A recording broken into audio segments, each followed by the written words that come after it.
It was Emily Carter's first night as a trainee nurse at St. Vincent Hospital, a 100-year-old building in downtown Chicago that everyone whispered about.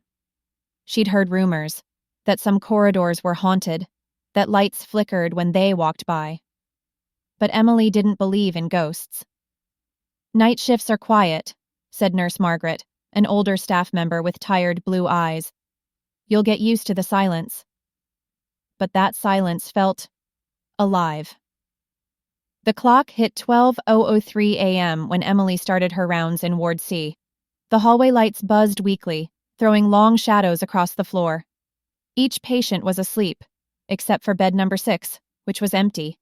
The chart still hung at the end of the bed. Patient Helen Brooks. Admitted 1997. Emily frowned.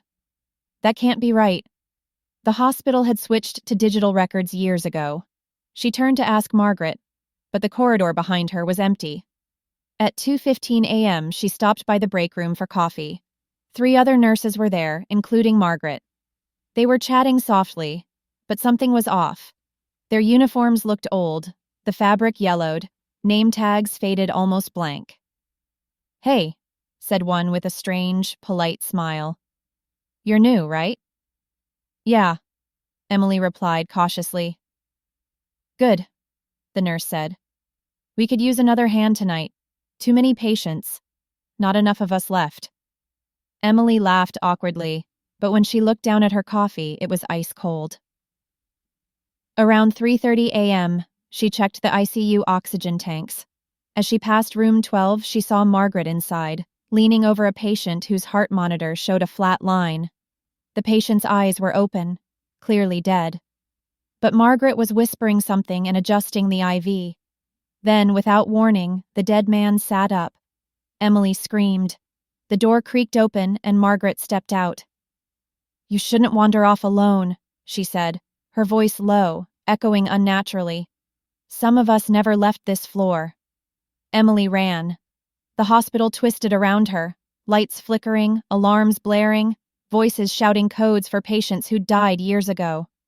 "Code blue, Ward C, code blue!" The intercom crackled, though it hadn't worked in years.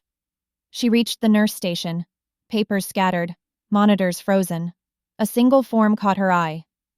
Emily Carter, joined 2024. Status, pending.